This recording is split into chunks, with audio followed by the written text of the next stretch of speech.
Hello everyone, मैं doctor मधु त्रिवेदी। आज मैं आपको अपभ्रंश, अवहट्ट और प्रारंभिक हिंदी का व्याकरणिक विशेषताएं बताती हूँ। मानव जाति ने अपनी सभ्यता और संस्कृति के विकास सोपान के साथ भाषा के विकास की परंपरा भी अपनाए रखी है। भाषा विकास परंपरा में सरलीकरण की प्रक्रिया इसी बात को इंगित करती है कि मानव समुदाय भाषागत व्याकरणिक बंधनों में जकड़ा नहीं रह सकता। यह इतिहास विदित है कि वैदिक संस्कृत की जटिलता से उबकर जिस लौकिक संस्कृत को स्वीकृति दी गई वह कम दुरूह नहीं। यही कारण है कि लौकिक संस्कृत का स्थान पाली और कालांतर में प्राकृत ने ग्रहण किया।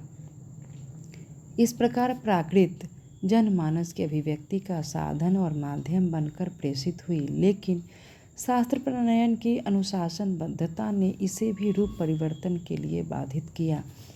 भररुचि, मार्कंडेय और हेमचंद्र आदि विद्वानों ने प्राकृत भाषा के लिए विशिष्ट व्याकरण ग्रंथ रचने शुरू कर दिए और प्रतिक्रिया स्वरूप जन सामान्य ने व्याकरण सम्मतता के अभाव में अपनी अवरुद्ध अभिव्यक्ति का निकास ढूंढना शुरू किया।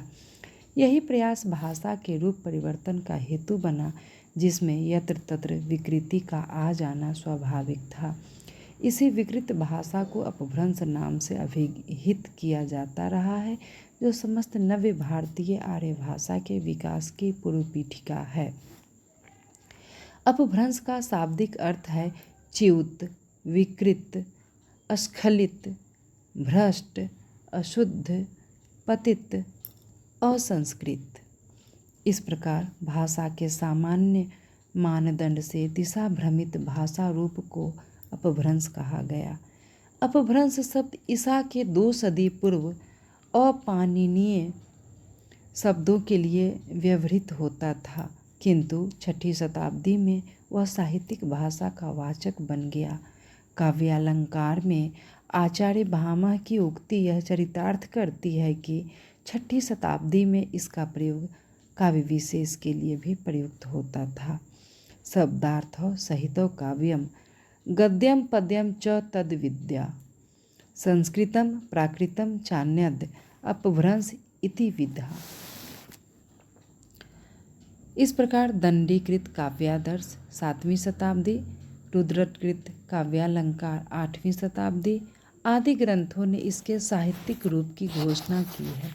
इस प्रकार सूरसेन जनपद से सुदूर दक्षिण भारत तक प्रसारित इस भाषा को सौरसेनी प्राकृत के आधार पर सौरसेनी अपभ्रंश भी कहा जाता है, जिसने जनभाषा से अपने साहित्यिक रूप की परिष्कृति में अपना प्रारंभिक रूप कालिदास कृत विक्रमोर्वशीय में झलकाया है और जिसकी अंतिम सीमा अब्दुल रहमान कृत संदेश रासक 12वीं शताब्दी का अंतिम चरण मानी जाती है।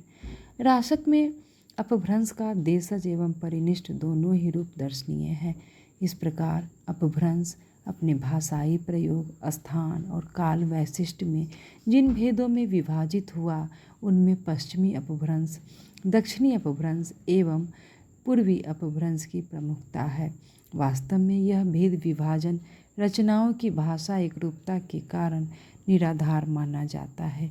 इसी प्रकार भाषा वैज्ञानिक डॉक्टर धीरेन्द्र वर्मा ने प्राकृत से उद्बुद्ध अपभ्रंश को इस प्रकार विभाजित किया है। पहला है सौरसेनी प्राकृत।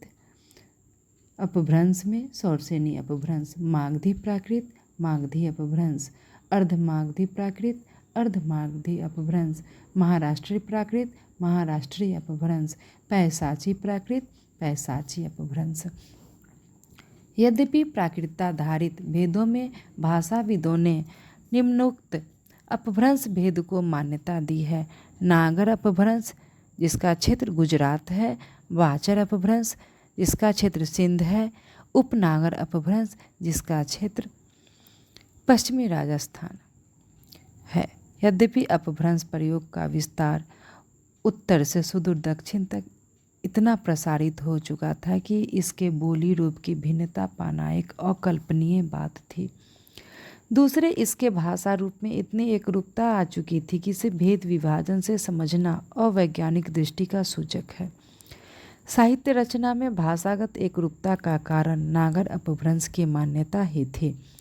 क्षेत्र विस्तार के संदर्भ में बंगाल के शरह दोहा कोश एवं कान दोहा कोश, मिथिला बिहार में ज्योतिरीश्वर वर्ण रत्नाकर एवं विद्यापति कीर्तिलता, पश्चिम में मुल्तान के अब्दुल रहमान संदेश राशक तथा दक्षिण में मान्यखेट के पुष्पदंत जसहर चरियो ने इसी भाषा में काव्य प्रणयन किया। हाँ, स्थानीय बोलियों का प्रभाव, उच्चारणगत ध्वनि परक भिन्नता एवं व्याकरण के कतिपय नियमापवादों को छोड़कर इसकी भाषा एक रूप है।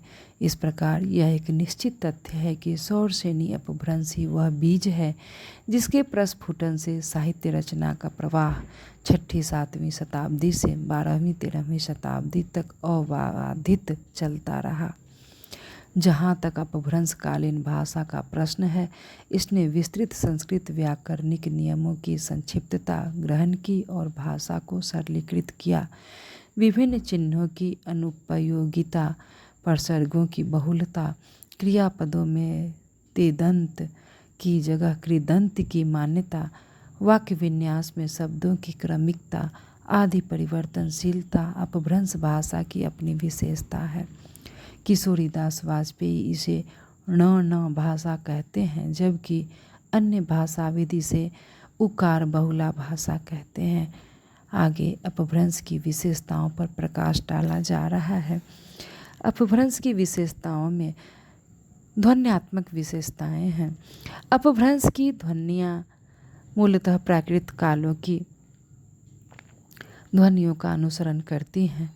यह सत्य है कि प्राकृत में ध्वनि की जो सामान्य प्रवृत्ति थी, अपभ्रंश में उसे प्रबलता मिली और कुछ नवीन परिवर्तन भी उद्भूत हुए।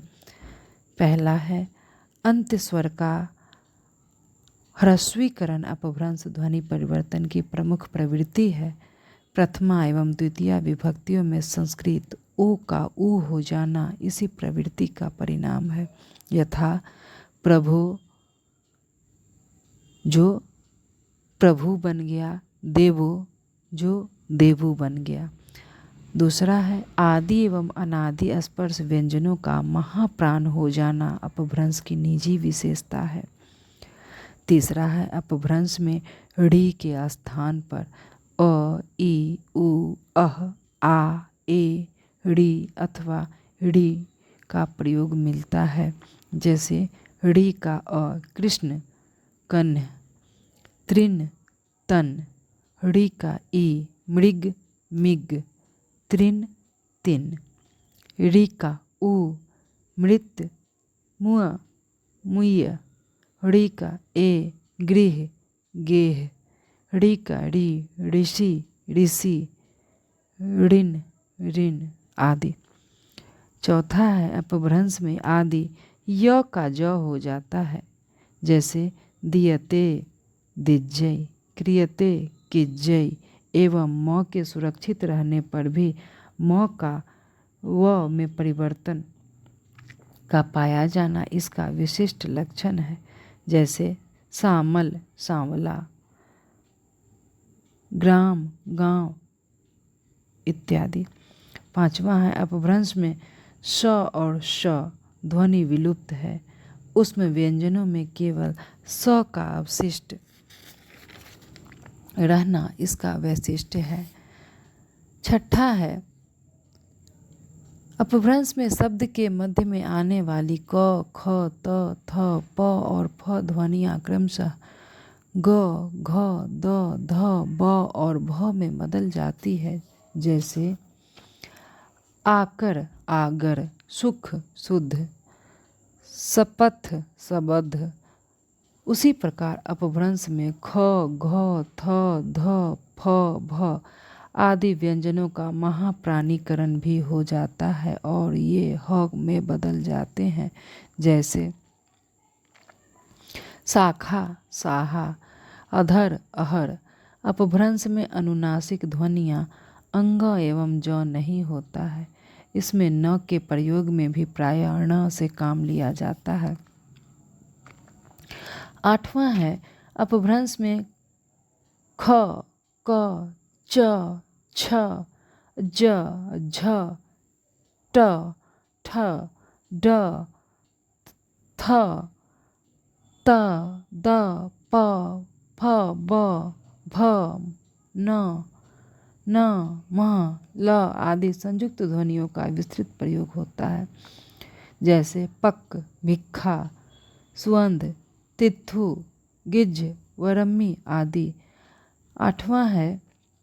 9वां अपभ्रंश में अक्ष के स्थान पर ख ध्वनि मिलती है, जैसे कदा ख के स्थान पर छ का प्रयोग भी सिद्ध है, यथा शिक्षा, शिक्षा, भिक्षा, भिक्षा आदि।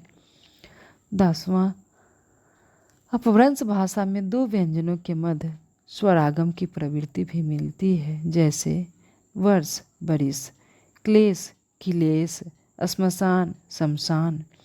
11वां है उसी प्रकार अपभ्रंश में आदि, मध्य और अंत्य स्वरों का लोप भी होता है।